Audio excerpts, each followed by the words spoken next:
êtes-vous d'accord avec le mouvement Balance ton port? On a Marie Laguerre, qui est féministe, étudiante de 22 ans. Elle a eu ses partiels d'architecture là, cette semaine. Elle m'a dit, donc j'espère que ça va bien se passer pour vous. Vous avez publié en juillet dernier la vidéo où on vous voit vous faire frapper au visage par un homme après qui vous ait harcelé. Donc c'est une vidéo qui a beaucoup tourné, qui a beaucoup choqué. On va la voir dans un instant. Merci d'être avec nous, en tout cas, Marie. Merci. Je suis très heureux de ça et je suis extrêmement heureux également d'avoir Elisabeth Lévy, directrice de la rédaction de Causeur. Voilà, Causeur, voilà, qu'elle m'a gentiment offert.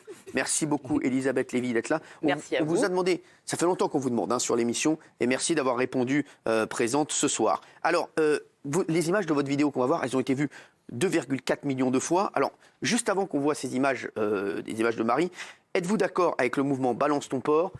Il y en a deux qui disent non. On vous pose la question aussi. Éric Revel. Oui, moi je suis absolument d'accord avec ce hashtag. Je voudrais quand même dire un petit truc, Cyril, c'est que parmi les hashtags qui ont été sélectionnés, il y en a beaucoup pour lesquels j'aurais pu également voter. Mais on ne vous a pas demandé, on a demandé aux téléspectateurs. Parce que je veux aussi parler de Balance ton taudis. Je pense que les images qu'on a revues de Marseille sont très fortes et que au-delà de mon vote pour Balance ton port, et je vais expliquer pourquoi, je voulais aussi penser à ce hashtag-là qui a quand même beaucoup frappé les esprits, même s'il n'a fait que 3%. On espère que les choses vont avancer sur. Alors, Balance ton port, moi, je trouve que c'est une véritable avancée. C'est-à-dire que ça a libéré vraiment la parole des femmes au sens large, et pas que des people, même si ça a commencé par un mouvement qui touchait le cinéma américain. Je pense que beaucoup de femmes se sont engouffrées et ont utilisé ce hashtag pour dénoncer des situations qui sont totalement aberrantes. Maintenant, je mets juste un petit bémol, c'est que on a eu le sentiment aussi à un moment donné que ce hashtag déviait un peu de sa cible, c'est-à-dire qu'il était utilisé, réutilisé, et que parfois on faisait une sorte de chasse à des comportements qui peuvent aujourd'hui, dans le contexte qui est le nôtre, sembler totalement déplacés, de drague, mais qui sont des comportements qui ont existé. Donc, j'ai voté pour le hashtag Balance ton port, qui dit simplement attention à ces dérapages. Ok. Elisabeth Lévy, on peut dire que vous êtes... Ah oui, je suis tout à fait contre. Voilà. Et dans Balance ton port, déjà, rien ne va. Balance, c'est un appel à la délation. C'est pour le titre de cette émission. Balance, c'est un appel à la délation. Quand on dit balance ton port, ça veut dire dénonce. Hein. Et je ne sache pas que la délation puisse amener à la justice. Je ne sache pas non plus que la justice puisse être rendue sur les réseaux sociaux. Et je ne sache pas qu'on obtienne la justice en suspendant toutes les règles de la justice, c'est-à-dire le débat contradictoire, le fait qu'on dise aux gens de quoi ils sont accusés devant un tribunal, et non pas comme ça en les accusant dans la rue. La deuxième chose, c'est ton port. Je veux dire, c'est-à-dire qu'il y a délation, animalisation, et la syntaxe en plus nous suggère balance ton port, ça veut dire que toutes les femmes ici présentes ont un port à balancer. Ça veut dire, si vous voulez, que ce mouvement, en réalité, je précise, j'aurais dû le faire avant, que je suis contre les agressions, les viols, le chantage fait aux femmes, mais simplement ce mouvement a permis à beaucoup de gens et à beaucoup de femmes de se dire victimes et surtout de confondre la norme et la transgression de la norme. Et la norme, aujourd'hui, dans nos sociétés, ça n'est pas le viol, ça n'est pas l'agression, qui sont condamnés. La norme, c'est l'égalité. Ça ne veut pas dire qu'elle est réalisée partout, mais de la même façon, il y a des vols en France. Personne ne dit que la France ne respecte pas le droit de propriété. Eh bien, le fait qu'il y ait des viols, des meurtres de femmes, et d'ailleurs aussi des meurtres d'hommes par leurs conjointes, si vous voulez, ne signifie certainement pas que la condition des femmes dans notre pays est une suite de viols, d'agressions, Regardez autour de vous. Vous ne voyez que des faibles femmes qui sont martyrisées. Vous pouvez s'empêcher de dire quand même que ça a libéré la parole des femmes. Sans cet hashtag. Et ce qui m'embête dans la libération de la parole, c'est que quand on nous dit la parole s'est libérée, merveilleux. Et quand une parole s'est libérée dans un autre sens, on s'est fait insulter. Alors la parole libérée qui marche au pas de loi, où tout le monde dit la même chose, j'appelle pas ça une libération, j'appelle ça une chasse à l'homme. Il y a des histoires qui sont sorties, qui ne seraient pas sorties s'il n'y avait pas eu ce mouvement. Oui, il y a des histoires. Excusez-moi, qu'elles soient sorties sur les réseaux sociaux. Mais au moins ça servait à ça. Je ne vois pas où est le progrès. Ce qui m'intéresse, c'est la justice. Le progrès, c'est qu'on a pu savoir. Alors, vous avez su quoi? Vous avez su que vous savez comment c'est né, Balance ton port? Parce qu'un homme a dit à une femme, tu as des gros seins, on a su qu'il y avait des femmes qui avaient été violées, on ne le savait pas. Est-il normal? Avant, vous ne saviez pas que des femmes étaient violées dans notre pays? Si, mais on savait que ça existait. Est-ce qu'il est normal mais pas à ce point. se voit traité de porc et que ce soit le grand début d'un mouvement parce qu'il a dit à une femme, tu as des gros seins, je vais te faire jouir. Non, mais moi, je connais est-ce que vraiment après un siècle de féminisme, il faut différencier les deux. Pas tous en même temps, là. Après un siècle de féminisme, on nous présente toutes les femmes comme des petites choses qui s'effondrent dès qu'un homme les regarde. Ce n'est pas la réalité des femmes dans notre pays. Non, là, il y a des transgressions, il y a des crimes, d'accord ? Ça n'est pas le sort général des femmes dans notre pays. Tous les hommes ne sont pas des porcs et toutes les femmes ne sont pas des victimes. On n'a pas dit ça. Et il y a Marie Laguerre, merci d'être là Marie, qui est étudiante, elle vient de finir ses partiels en architecture. Et en juillet dernier, elle a publié une vidéo qui a été vue plus de 2,4 millions de fois. On vous voit vous faire frapper au visage par un homme après qu'il vous ait harcelé. Regardez cette vidéo.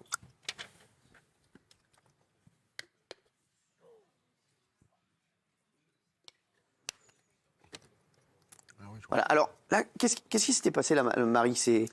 En fait, je rentrais chez moi, du boulot, je marchais dans la rue et du coup, cet homme que j'ai croisé m'a fait des espèces de bruits dégueulasses, il a tiré sa langue, des trucs vraiment... Il a tiré sa langue, il faisait des trucs dégueulasses. Des bruits de succion un petit peu qui donnent l'impression qu'on est traité comme... Il reste à distance de vous? En fait, je marche et je passe juste devant lui, donc lui, il passe juste derrière moi, donc j'ai le temps de l'entendre en fait, avant, derrière moi, puis après. Et en fait, moi, j'ai tout simplement dit ta gueule. C'était pas destiné à lui, c'était surtout destiné à moi comme une forme de résistance. Mais il l'a entendu, puisqu'évidemment, il était en train de me mater. Et du coup, il s'est énervé violemment, il a attrapé un cendrier, il me l'a jeté dessus, moi, je l'ai insulté. Parce que je trouve ça absolument anormal. Bien sûr. Ouais. Et j'étais totalement légitime de réagir. Et là, il est revenu en arrière et donc il m'a frappé en pleine journée devant 2 terrasses remplies. Ce que tout le monde a vu dans cette vidéo. C'est incroyable. Ouais. Et du coup, il a été retrouvé, il a été jugé, il a été condamné à 6 mois de prison ferme. D'accord, très bien. Ferme. Ce sont pas des mecs, ça. Non mais à ce moment-là, il y a beaucoup de personnes qui ne sont pas des hommes, parce que malheureusement, ce ne sont pas des mecs au sens où je l'entends. Tous les jours. Personnellement, quand on est une femme, c'est quelque chose qui arrive tous les jours. Là, vous charriez un peu, excusez-moi. Mais écoutez, c'est pas parce que vous ne le vivez pas ou que vous ne vous rendez pas compte que c'est pas parce que vous l'avez vécu que tout le monde le vit. Non, mais Elisabeth, ce sont des actes... Visibiliser la voix de millions, voire de milliards de femmes dans le monde entier. Parce que votre petite expérience fait que vous ne l'avez pas vécu. Mais moi, je ne parle pas seulement de mon expérience, je dis simplement qu'on nous décrit aujourd'hui la vie des femmes en France, je ne parle que de la France, comme un enfer, et vous êtes en train de décrire un délit. On n'a jamais dit que c'est un enfer, juste Marie, ce qu'elle a vécu... Il y a plein de femmes qui le vivent, et c'est inadmissible. C'est un enfer, on dit que ça existe. On dit que ça existe et ça ne devrait pas exister. Heureusement que toutes les femmes ne vivent pas ça. La première chose, c'est de ne pas relativiser. Il faut dire les choses. Ce qui vous est arrivé, c'est choquant, inadmissible. Ce type, scandaleux. On puisse le qualifier de type, est un connard de 3e classe. Voilà, point barre. J'aurais bien aimé être là pour lui en mettre une. Je tiens à rajouter que nous, au procès, on a également demandé à ce qu'ils suivent un stage de sensibilisation aux violences sexistes et sexuelles, puisqu'on estime qu'en effet, la prison ne va pas particulièrement l'aider à réaliser que ce qu'il fait, c'est mal. Et c'est important aussi, c'est que ces personnes-là, elles sont nombreuses. Il y a un problème d'éducation, très clairement. Il y a un problème de système qui fait que des hommes se permettent de se comporter comme ça. Donc c'est important aussi d'éduquer, de former et de sensibiliser. Karim, mais pourquoi j'ai mis oui? Oui, parce que revenons au mouvement Balance ton porc. Oui, au mouvement Balance ton porc. Tout à fait conscient qu'il peut y avoir des excès. Et je dirais, à un moment donné, une ligne de frontière entre une drague un peu appuyée et des phénomènes inacceptables d'agressivité, d'agression, d'insultes, de viol, d'harcèlement. Pourquoi j'ai dit oui? Conscient... Excuse-moi. Insultes et viols, c'est pas pareil. On est là pour débattre. Conscient qu'il peut y avoir des excès. Cassandre, d'ailleurs, une maquilleuse, me disait tout à l'heure, moi je suis un peu sceptique parce qu'effectivement il peut y avoir des excès. C'est une femme qui le dit. Donc il y a des femmes qui le disent. Mais parce que je considère que malgré le risque d'excès, trop longtemps, les femmes se sont tues. Trop longtemps, les femmes ont subi.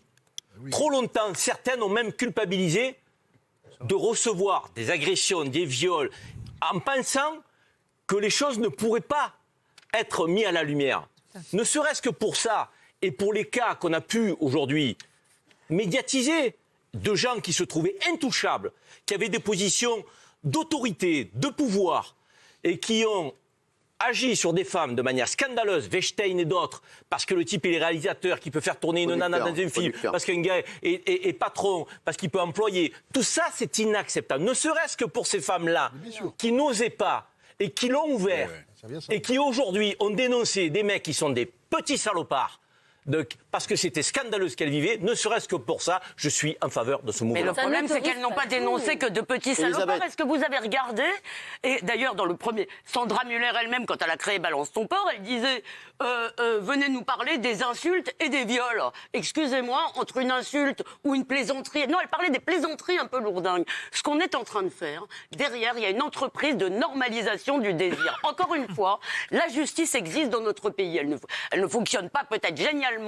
Mais je vous rappelle que 2/3 des délinquants qui sont dans nos prisons le sont pour des crimes sexuels. Alors dire que la justice ne fait rien, c'est juste un mensonge. Oui, Personne n'a dit ça. Oui, mais Sandra, l'appel de Sandra Muller, il a été important. On dit qu'on a besoin du hashtag parce que la justice ne fait pas. Il a été important l'appel de Sandra Muller, parce qu'il a permis à plein de femmes de parler. Il a été contre-productif. Vous voyez pas en quoi il est une atteinte à la sexualité elle-même. Absatou, une chasse au désir masculin. Je réagis à ce qu'a dit Karim. Ça n'autorise pas tout. C'est-à-dire que c'est pas parce que ça permet effectivement d'en attraper certains que ça autorise tout. Moi, au départ, je suis pour le mouvement parce que je me dis effectivement, il faut libérer la parole. Et pour les victimes, c'est difficile de s'exprimer. Elles sont souvent honteuses, etc. Et à un moment, j'entends le discours de Salma Hayek qui dit les hommes doivent trembler, les hommes doivent avoir peur. Je veux dire, le féminisme, c'est pas les hommes contre les femmes. Le féminisme, c'est l'égalité. C'est pas de dire que tous les hommes doivent avoir peur, tous les hommes doivent trembler. Moi, j'ai un véritable problème avec ça. Je trouve que le message de Salma Hayek à ce moment-là décrédibilise absolument tout. C'est même insupportable. Ça veut dire qu'aujourd'hui, un homme qui rentre dans un ascenseur, il flippe. Quand les bureaux sont obligés d'être vitrés pour voir ce qui se passe à l'intérieur. Mais attendez, mais il faut pas inverser Marie, laisse-moi juste terminer. On développe une société de peur. Je ne dis pas que ce qui est arrivé n'arrive pas régulièrement. Je dis juste que à un moment, on ne peut pas non plus détruire des familles. Parce que ça ne veut pas dire que toutes les femmes au monde disent toute la vérité quand elles balancent un hashtag et qu'elles balancent le nom d'une personne qui est peut-être père de famille, auprès duquel elles veulent juste se venger. Je finis juste, je sais que je suis longue, mais pour une fois, c'est un sujet qui voilà. Auprès duquel elles veulent se venger. Derrière, il y a des enfants, il y a la famille, il y a tout le monde. Ça se règle en justice. Ça se règle en justice. Pour moi, il y a un moment où ça doit s'arrêter. Twitter n'est pas le justicier de tout. Et les femmes, si elles veulent vraiment que justice soit faite et que la parole soit libérée, c'est au niveau des peines de justice qu'il faut agir. C'est un peu plus loin que ça. C'est pas que ça. D'aller sur le terrain. Alors, non, tu ne peux pas faire de la délation et bousiller la vie de certaines personnes parce que ça autorise tout le monde. Moi, je le vois sur Twitter.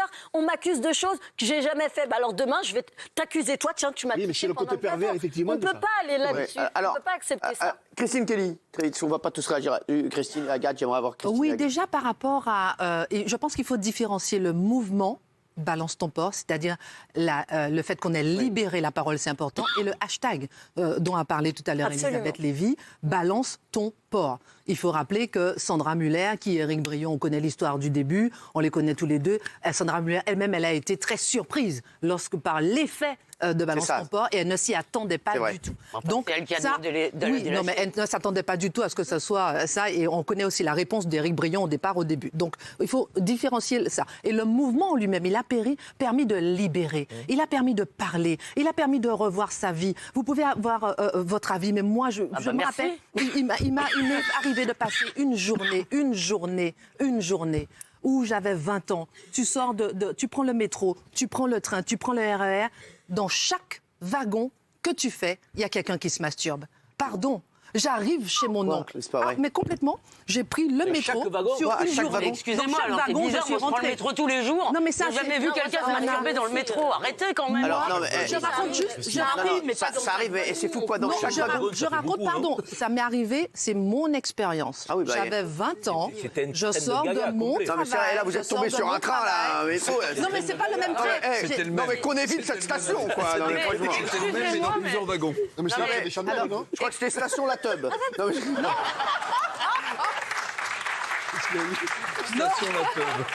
Non, mais c'est pas ça. Je continue, je dis que je sors, je prends le métro, je prends le RER, je prends le train, c'est pas dans le même wagon, mais c'est pas dans le même train. Mais chaque wagon que je prends dans le métro, ensuite dans le RER et dans le train pour aller à Bois d'Arcy, ce jour-là, à chaque fois, il y a eu quelqu'un qui s'est masturbé devant moi. Pas vrai. Donc, pour vous dire que lorsque je suis arrivée à Bois d'Arcy, je descends, je vais chez mon oncle, j'en ai pour 10 minutes à pied, et qu'en plus, 10 minutes où je passe dans une forêt où il y a un homme nu qui est en train de se masturber. La même journée. Non, mais. Je suis reparti. Bien sûr, c'était pas une caméra cachée. Non, mais j'y ai cru. Non, mais c'était la grande race RA4. Alors, je peux vous dire. Et ils ont monté une association. Mais vous avez vraiment la poisse, en fait. J'ai peut-être la poisse. Non, mais alors, c'est vrai que c'est extrêmement choquant, mais alors, on le prend à la rigolade parce que. Non, mais j'ai peut-être la poisse, elle est mais folle, cette histoire. elle est folle, cette histoire. Non, mais là, je prends l'ascenseur. Ah oui, mais c'est presque.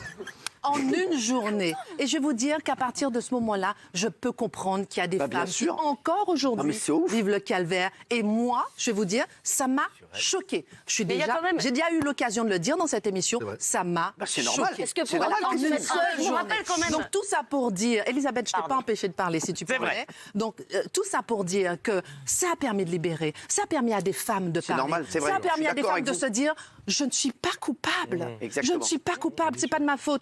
Et en même temps, je dénonce toutes les dérives qu'il y a. Exactement. Et ça, je les dénonce. Parce que justement, ça occulte la vraie souffrance. C'est normal qu'il y ait des dérives. Il y a des dérives partout. Maintenant, au départ, le mouvement Balance ton port, je suis désolé, il a énormément servi et aujourd'hui, il y a plein de femmes qui se sentent soutenues. Oui, mais il faut examiner l'ensemble. Excusez-moi, je vois pas ce qui vous permet de dire que le bilan est positif. Je voudrais quand même rappeler que dans un certain nombre d'affaires qui même sont aujourd'hui portées devant la justice, c'est quoi le schéma? C'est un consentement sur lequel on revient.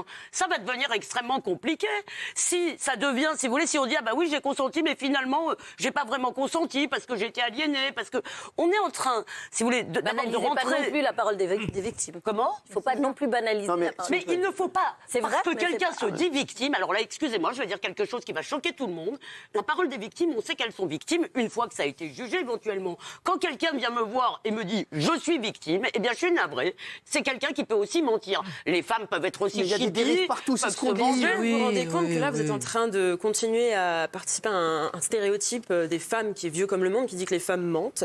Des femmes mentent, oui. Mais des hommes mentent, des femmes mentent, il y a des mensonges partout. Vous êtes en train de le dire quand même à la télé et de manière... Bah oui, je le dis à la télé. Un mouvement mais c'est pas la peine de prendre cette air grave, je le dis à la télé, des femmes mentent. Je lisais un roman. S'il vous plaît.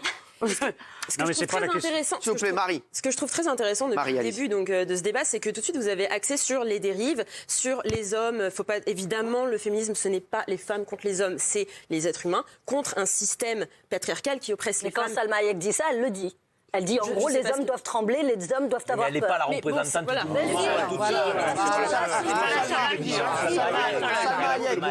Salma Hayek. Non, mais je vous le dis, Salma Hayek, c'est pas la représentante. Elle applaudit par toute la salle de femmes qui portent le message. C'est pas parce que c'est mon ex qu'elle doit se la péter. Je rigole. Ça n'est pas mon délire. C'est pas la question de la parole. Cyril, c'est pas la question de la parole ou des mensonges. C'est qu'on en arrivait. Moi, j'ai soutenu le mouvement au début parce que pendant des dizaines et des dizaines d'années, il y a eu une indifférence et même une complaisance envers les violences faites aux femmes. Donc c'était indiscutable. Ensuite, on a vu quoi? On a vu une dérive. Il n'y a pas seulement la dame qu'on vient de citer, Caroline Dehaas, qui dit un homme sur 3 est un prédateur sexuel. On ne sait pas d'où elle sort cette statistique. Il y a maintenant le fait qu'on est décrété coupable avant le jugement. Si votre nom paraît dans les réseaux sociaux, c'est fini. Vous pouvez attendre le jugement tant que vous voulez, c'est fini. Et vous voyez un cas comme Woody Allen, par exemple, immense réalisateur, qui ne peut plus sortir un film parce qu'il est embrouillé dans une histoire d'attachement avec sa belle-fille. Le climat fait que les producteurs ne veulent même plus sortir un film. Est-ce que le problème, c'est... Une histoire qui n'a été validée par aucun juge. Non, mais il n'y a pas... qui n'a été reconnue par aucun juge. Il n'y a pas de jugement. Il n'y a pas de jugement. Il n'y a pas de mise en accusation officielle. Simplement, le climat fait qu'on dit monsieur... Est-ce que le problème, c'est ce mouvement ou est-ce que c'est le non-respect de la présomption d'innocence? Simplement, pour évaluer le mouvement, il faut le prendre dans son ensemble. Si l'origine est indiscutable, je trouve que ça dérape de plus en plus. Mais moi, attendez, s'il vous plaît, pas tous en même temps. Moi, je voudrais juste dire un truc, c'est ce qu'on dit tous. Franchement, il y a des dérives partout. C'est normal qu'il y ait des dérives, mais le mouvement à la base, on est tous d'accord pour dire. Non, on n'est pas tous d'accord. En tout cas, autour de la table, la majeure partie des gens sont d'accord pour dire que ça a libéré la parole des femmes. Moi, quand je vois ça, je suis désolé.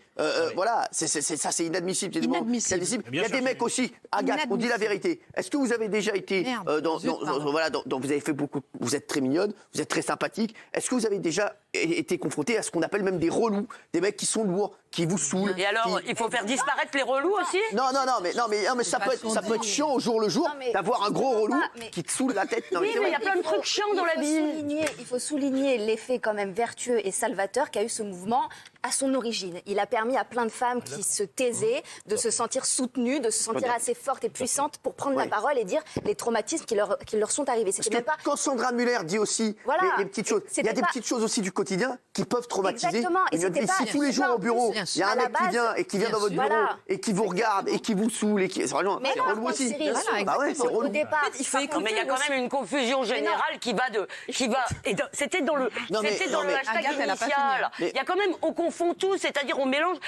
Écoutez, peut-être que les blagues lourdes c'est pas agréable, mais toutes les femmes rencontrent à un moment ou à un autre des expressions inconvenantes ou énervantes du désir. Mais c'est pas à vous de dire qu'on doit le supporter. Agathe, est-ce que vous avez déjà été confrontée vous à dire dans quel monde vous faites une généralité. Laissez finir Agathe et après on va revenir sur Marie. Qu'est-ce que t'as dit?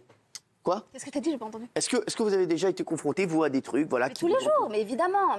Mais donc sans nier ce qu'a apporté ce mouvement, c'est vrai que on est tombé dans une spirale assez nauséabonde. Et là, je rejoins quand même un petit peu Elisabeth Lévy.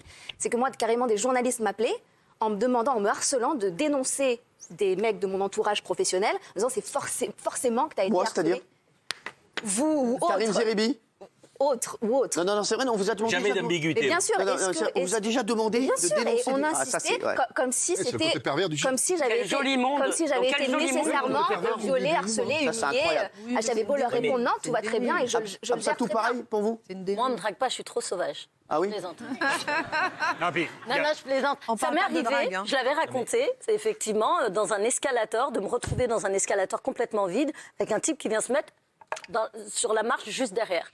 Eh bien, on descendait. Il était dans le métro avec. Non. Mais en fait, on descendait l'escalator qui était vide. Donc, au moment où il s'est prêté à ce genre d'agissement, il y avait les vigiles en bas. J'ai crié que c'était un frotteur. Donc, il a eu honte et il s'est fait cueillir en bas par les vigiles. Ça, c'est pas mal non plus. Voilà. C'est pas forcément par les réseaux sociaux que ça passe. Est-ce que j'irai sur les réseaux sociaux dénoncer avec un hashtag? Non, je le ferai pas avec un nom et un prénom. Est-ce qu'on peut distinguer? On va clôturer. Est-ce qu'on peut distinguer effectivement le fait que la présomption d'innocence sur ces affaires comme sur toutes les affaires. Demain, moi je dis Éric Revel est un pédophile sur les réseaux sociaux. Donc, non mais la vérité. La vérité. Non, mais...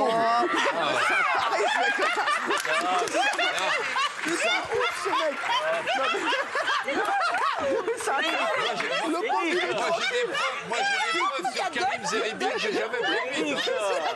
Non mais Éric.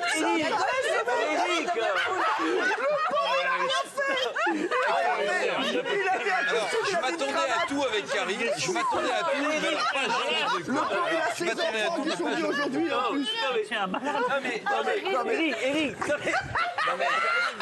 Non mais arrête, excuse-moi, mais c'était un exemple. Mais c'est tout, Karim. Tu dis souvent des trucs qui dépassent ta pensée. C'est ça, Ce que je voulais dire. Non, elle avait 20 ans. C'est un bar. Non, mais ce que je voulais dire, c'est que décréter. Bon, Elisabeth Lévy est une voleuse. Bon. Ils ne comprennent pas, c'est dingue. Il est minuit, tout le monde se lâche. Je suis en train de vous dire que c'est pas parce que quelqu'un décrète quelque chose sur Twitter qui est une accusation qu'il faut en faire une vérité. Ah non, mais ça, je suis d'accord.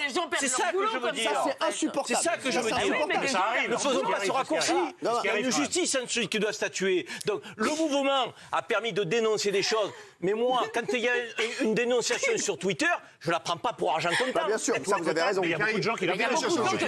Boulot sur simple dénonciation. Non, mais ça, je suis d'accord. Faites attention à ce qu'il dit sur Twitter. exemple. Non, c'est bon. Moi, j'écoutais Karim, maintenant, je l'écoute plus. Pas tous en même temps. Marie Laguerre. Marie. Ce que je voulais dire. Marie, j'aimerais bien qu'elle nous dise ce qu'elle doit nous dire parce qu'on va clôturer et on va passer à l'intervenant de la nuit. Merci, parce que c'est un petit peu difficile de s'exprimer face à Madame Lévy qui veut absolument imposer son point de vue complètement dépassé. Il faut laisser la place aux jeunes générations qui ont peut-être la même ça, c'est un argument vraiment génial. Alors. Donc j'aimerais juste revenir dégager parce que je suis trop vieille, c'est ça? Mais non, vous n'êtes pas vieille. J'aimerais juste revenir Vous sur... n'êtes pas vieille. Il a pas dit que vous étiez vieille, il a dit que vous étiez une voleuse. Non. C'est elle qui dit que je suis vieille et que je dois laisser la place. C'est un exemple. Enfin, écoutez, mon âge n'a rien à voir là-dessus. Ce qu'a dit Marie n'est pas présenté de manière très agréable, mais ça correspond à une vérité, c'est qu'il y a quand même une rupture entre les générations. J'aimerais bien qu'on arrête de me couper la parole, s'il vous plaît. Je veux juste dire une chose. Allez-y, Marie. Je trouve que c'est hyper intéressant, en fait, l'approche que vous avez face à ce mouvement qui est énormément tourné vers le côté de la délation et les dérives. Alors oui, certes, moi, en tant que féministe, je suis totalement... Je ne peux pas être pour la délation publique. On a un système de justice, il faut lui faire confiance. Le problème, c'est que, en effet, la justice, trop souvent, laisse tomber les femmes. Et je trouve ça assez triste de devoir aller jusqu'à faire une délation en public. Mais ça peut aussi soulever la question de peut-être qu'il y a notre système à améliorer. Mais en général, du coup, ce que je trouve dommage, c'est justement de déplacer le débat. Alors que pour moi, le débat, c'est toutes ces millions de femmes qui ont parlé et qui ont légitimisé aussi la parole des prochaines femmes qui vont parler de leurs agressions. C'est ça, avant tout. C'est montrer à quel point c'est un phénomène. Il ne s'agit pas d'attaquer lui. C'est surtout autour des femmes qui, enfin, on peut s'exprimer et de montrer l'ampleur. Et puis bon... Mais moi, je suis. Non, mais c'est vrai que voilà, moi je vois. Enfin, pour moi, c'est ça, c'est vraiment montrer que c'est grave. Donc, jusqu'à ce que vous arriviez avec Balance ton porc, nous étions toutes silencieuses. Pour moi, c'est pas tellement une libération de la parole. Je suis un peu d'accord avec Marie, moi. C'est une libération de l'écoute. On connaissait ça, quand même. Aujourd'hui, on nous écoute beaucoup mieux parce qu'en effet, la parole est appuyée par plein d'autres femmes. Et ça, c'est bien et c'est beau. Et je trouve que cette sororité, cette solidarité entre femmes, elle est importante. Après, évidemment, les délations, tout ça, oui, mais je veux dire, ça concerne quand même un tout petit pourcentage de ce qui a été dit sur Twitter. Et dans vous savez ce qui est vrai, ce qui n'est pas vrai alors. Non, mais il ne s'agit pas de ça. Il ne s'agit pas de des accusations. Il s'agit de montrer en fait qu'il y a plein de femmes qui ont une histoire. C'est pas cette histoire-là. C'est montrer qu'on est toutes concernées, qu'on a toutes vécu des choses. Alors, moi je suis assez d'accord avec vous. Après, comme vous dites, on ne peut pas savoir qui ment pas. Mais mine de rien, ça a libéré la parole. Voilà, et l'écoute. Exactement, et l'écoute. Donc, voilà. Alors, je vais voir ce qu'en pensent les téléspectateurs. Êtes-vous d'accord avec oui à 52%, non à 48%. C'est plus équilibré qu'ici sur le plateau. C'est